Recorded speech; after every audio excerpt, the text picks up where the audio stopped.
ओम ब्रह्मानंदं परम सुखदं केवलं ज्ञानमूर्तिं द्वंद्वातीतं गगनसदृश्यं तत्त्वमस्यादिलक्ष्यम् एकं नित्यं विमलमचलं सर्वधी साक्षिभूतं भावातीतं त्रिगुणरहितं सद्गुरुं तं नमामि। ओम। अष्टावक्र गीता में अष्टावक्र मुनि राजा जनक को उपदेश दे रहे हैं, जिससे कि उनके चित्त में ये योग मार्ग के उपदेश गहराई से बैठ जाएं। कोई भी क्षेत्र ऐसा नहीं है कि जहां कि एक बार समझने से वो जल्दी समझ में आ जाएगा। बार बार हर मार्ग में अभ्यास करना पड़ता है, चाहे वो अनुचित मार्ग हो चाहे उचित मार्ग हो। तो आध्यात्मिक मार्ग तो फिर और भी इतना, जिससे कह सकते हैं कि कठिन है कि जहाँ अचेतन मन में अनेक जन्मों से अशुभ संस्कार विद्यमान है, संसार के संस्कार विद्यमान है कि संसार सत्य है, ईश्वर बहुत दूर है, और इसे मिटाने के लिए या कि मैं शरीर हूँ के भ्रम को मिटाने के लिए बार बार अभ्यास की आवश्यकता होती है। उसी क्रम में अष्टावक्र मुनि कह रहे हैं राजा जनक को, अनित्यम सर्वमेवेदम तापत्रिय यदूषितम असारम नित्यम हेयमिति निश्चित शाम्यति, कि हे राजन, ये संसार अनित्य है। अनित्यम सर्वमिदम, ये सब कुछ अनित्य है, यानी कि जो कुछ भी पांच इंद्रियों के माध्यम से अनुभव में आ रहा है, चाहे वो सूक्ष्म जगत में हो चाहे वो स्थूल जगत में हो। सूक्ष्म जगत में भी अर्थात स्वप्न में भी हम देखते हैं तो वहाँ भी पांच इंद्रियाँ कार्य करती हैं, मन कार्य करता है। तो ये सब अनित्य है। अनित्य का तात्पर्य है कि जो स्थायी नहीं है। जैसे कि आसमान नित्य है और जो आसमान में अनेक प्रकार की जो क्रियाएं हो रही हैं वो अनित्य हैं। जो अनित्य है वो कभी भी सुख नहीं दे सकता है, वो तीनों तापों से ग्रसित भी है। फिर कहा गया है कि तापकृतयः दूषितम, कि तीनों तापों से दूषित है। तीन ताप कौन है? प्रत्येक व्यक्ति जन्म से लेकर के मृत्यु पर्यंत तीनों तापों से पीड़ित रहता है, दैविक और भौतिक। जन्म होता है तो वो उसका कष्ट आरंभ हो जाता है, गर्भ में भी है, वहीं से उसका दुख आरंभ हो जाता है, तीनों तापों से वहाँ दुखी हो जाता है वो। और मृत्यु पर्यंत, मृत्यु में तो फिर जो शरीर है बड़ी बड़ी ज्वालाओं में भड़कता है तो वो भी ताप ही है, या कुछ जमीन में गाड़ देते हैं तो वो भी तो दुख ही है। यानी शारीरिक कष्ट है, शरीर में रोग आ जाते हैं, कोई हानि कर देता है, कोई चोट लग जाती है। दैविक का तात्पर्य है कि कुछ प्राकृतिक प्रकोप से कुछ विनाशकारी हो जाता है, आग लग जाती है, भयंकर रोग उत्पन्न हो जाते हैं, या भी और भी जो प्रकोप है। और जो दूसरे लोग दुख देते हैं, भौतिक तापा, यानी कि दूसरों के माध्यम से अपमान है, चोरी है, निंदा है, प्रतिशोध है, अनेक प्रकार की जो ये दुख हैं वो निरंतर उनसे व्यक्ति पीड़ित रहता है। कोई क्षण ऐसा नहीं रहता कि शायद कि वो अब सोचे कि ये इसके बाद में मुझे इन तीनों तापों से मुक्ति हो जाएगी। जब तक वो शरीर में है तब तक वो तीनों तापों से पीड़ित तो रहेगा ही रहेगा, चाहे वो स्वर्ग में चले जाए, चाहे वो नरक में चले जाए, चाहे किसी अन्य योनि में चले जाए, चाहे वो मानव योनि में हो। और ये असार भी है। असार का तात्पर्य है जैसे कि स्वप्न में व्यक्ति जो कुछ भी अनुभव करता है उसका कोई सार नहीं है। यानी कि स्वप्न में अगर उसको भूख लगी है, अगर वो भोजन करता है तो पेट नहीं भरेगा, जगने बाद बोलेगा कि मुझे भोजन दो। या मरीचिका को हम ले लें, मरीचिका का जो जल है वो असार है, वो उसमें कोई उससे प्यास नहीं बुझती है। या जादूगर जो भी जादू दिखाता है, कभी कभी जादू दिखाते समय में वो हाथों में नोटों के बंडल थमा देता है या बहुत स्वादिष्ट भोजन थमा देता है, पेट नहीं भरेगा उससे।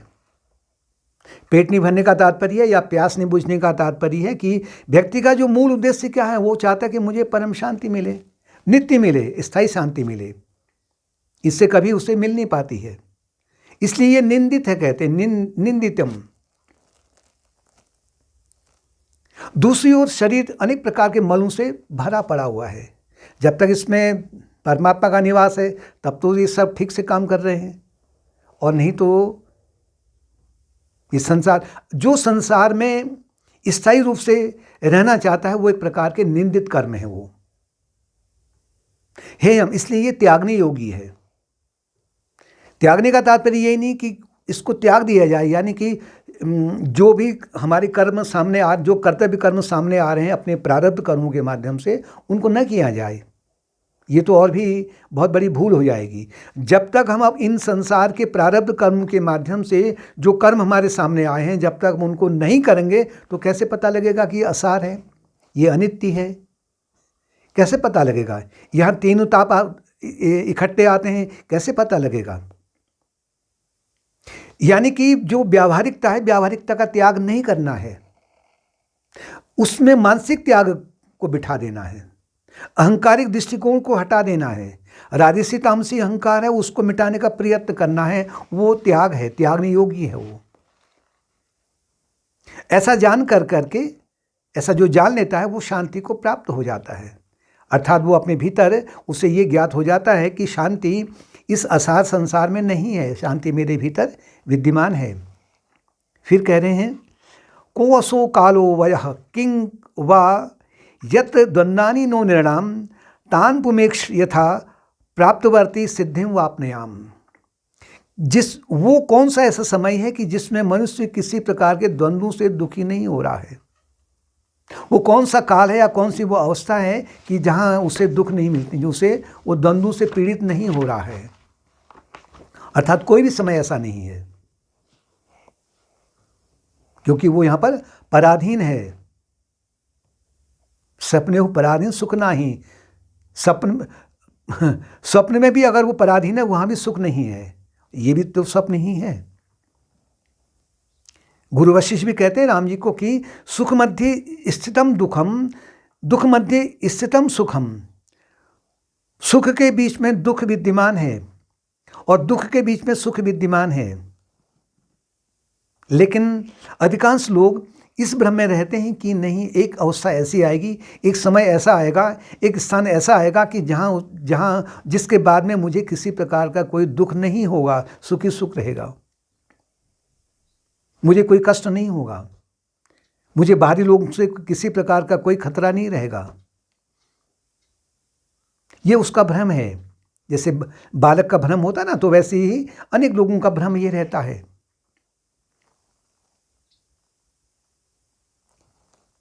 अतः ये मन में कल्पना नहीं आनी चाहिए कि अब जो है मेरे जीवन में अब जो स्थिति आ रही है तो वो कभी भी दूर नहीं होगी, क्योंकि प्रारब्ध कर्मों के अनुसार में व्यक्ति अपने उन प्रारब्ध कर्मों को जब उसके जीवन में आते हैं तो उसके अनुसार में निरंतर उसके जो परिस्थितियाँ इत्यादि हैं वो निरंतर बदलते रहती हैं, शरीर बदलते रहता है।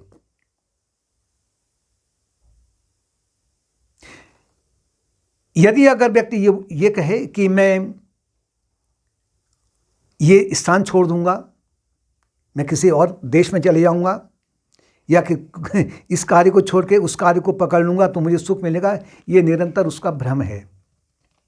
कहाँ जाएंगे? यानी कि एक जगह को छोड़ कर करके दूसरी जगह जाएंगे तो कहाँ जाएंगे? क्योंकि जहाँ भी जाएंगे तो दूसरे प्रकार के लोगों से, दूसरे प्रकार की जो परिस्थितियाँ हैं उनका सामना करना पड़ेगा अपने प्रारब्ध कर्मों के अनुसार में। सबसे बड़ा तो संसार अपने मन में है, जो प्रारब्ध कर्म के रूप में है, उसे त्याग के कहाँ जाएंगे? जहाँ भी जाएंगे अपने जो कर्म है वो निरंतर पीछा करते रहेंगे, और उन कर्मों का संबंध शरीर से है। तो शरीर का क्या करेंगे? जब तक शरीर है तो द्वंद्वों का तो सामना करना ही करना पड़ेगा। अतः कहीं भागने की आवश्यकता नहीं है। ईश्वर ने जहाँ बिठा रखा है वो सर्वश्रेष्ठ परिस्थिति है उस ईश्वर को पाने के लिए। भली सुविधाएं वहाँ नहीं मिल रही होंगी, ठीक से अपना सामंजस्य ठीक से नहीं बैठ रहा होगा, लेकिन वो दैवी विधान में बिल्कुल उचित है। हाँ, जानबूझ करके अगर कोई ऐसी स्थान या परिस्थिति आती है तो उसको त्यागना भी कभी कभी पड़ता है। केवल अगर संसार के पीछे अगर हम भगते हैं तो वो तो ठीक उसी तरीके से, एक छोटी सी जो कथा हरी वो ठीक उसी तरीके से हो गई। किसी राजा के पास में घोड़ा था। घोड़ा बिल्कुल सर्वगुण संपन्न था, लेकिन उसमें एक कमी थी कि वो अपनी छाया को देख करके बिदक जाता था। जैसे उसने छाया देखी, कोई भी घुड़सवार आया तो उस पर उसने अपना नियंत्रण नहीं कर पाया। राजा ने बहुत सारा इनाम भी देने का प्रयत्न किया कि जो कोई भी मेरे इस घोड़े को नियंत्रित कर देगा, बैठ के दिखा देगा, मैं उसको बहुत सारा इनाम दूंगा। तो जो भी आते थे तो जैसे वो अपनी छाया को देखे तो तुरंत बिदक जाता था, घुड़सवार उसमें बैठ नहीं पाता था। एक व्यक्ति जो बुद्धिमान था बहुत दिनों से देख रहा था कि इनकी एक गलती है। गलती घोड़े की नहीं है, गलती इन लोगों की है जो कि ये घोड़े पर सवार नहीं हो पा रहे हैं। उसने राजा को कहा कि मुझे अगर आप पुरस्कार देते हैं तो मैं इसको अपने वश में कर लूँगा, मैं इसमें सवार हो जाऊँगा। शर्त यही थी कि जो इसमें सवार होकर दिखा देगा। तो राजा ने बहुत सारा दिया, उसको देने का एक प्रण किया, इन पुरस्कार वगैरह। तो सबसे पहले उस व्यक्ति ने घोड़े का जो मुख है सूरज की ओर कर दिया, अर्थात जो छाया है उसके पीछे रह गई। छाया पीछे रह गई तो जिससे वो भयभीत होता था वो तो अब है ही नहीं, उसको तो दिखाई नहीं पड़ रहा उसको। तो तुरंत ही घोड़ा खड़ा हो गया, सौम्य हो गया, घुड़सवार को बैठने दिया और फिर वो उसके बाद में जो उसने लंबी लंबी छलांगें आरंभ की तो राजा प्रसन्न हो गया। ठीक ऐसे ही छाया का तात्पर्य अपने संसार की ओर भगने का तात्पर्य कि अपनी छाया को देख करके भयभीत हो जाना कि अब क्या होगा, अब क्या होगा, बस यही तो रहता ना। दिन रात इसी उधेड़-बुन में रहते हैं कि ये इंश्योरेंस भी करवा लिया है, अब क्या होगा, फिर ये मकान भी बना लिया, अब क्या होगा, बच्चों को भी अपने स्कूल में पढ़ा, अच्छे स्कूल में भेज दिया, अब क्या होगा, धन भी प्राप्त हो गया, अब क्या होगा, अच्छी नौकरी लगी, अब क्या होगा। ये इसी भ्रम में निरंतर व्यक्ति पड़े रहता है। यानी मन रूपी जो घोड़ा है, घोड़ा किसका प्रतीक है, मन का प्रतीक है। मन रूपी घोड़ा कभी भी वो स्थिर नहीं हो पाता, भयभीत रहता है। लेकिन जैसे ही व्यक्ति ईश्वरोन्मुखी अपने मन को बना लेता है, यानी सूरज का तात्पर्य है कि ईश्वरोन्मुखी उसका मन जब बन जाता है, भगवान का भक्त बन जाता है, योग मार्ग का पालन कर लेता है, तो उसका जो भय है धीरे धीरे छूटने लग जाता है।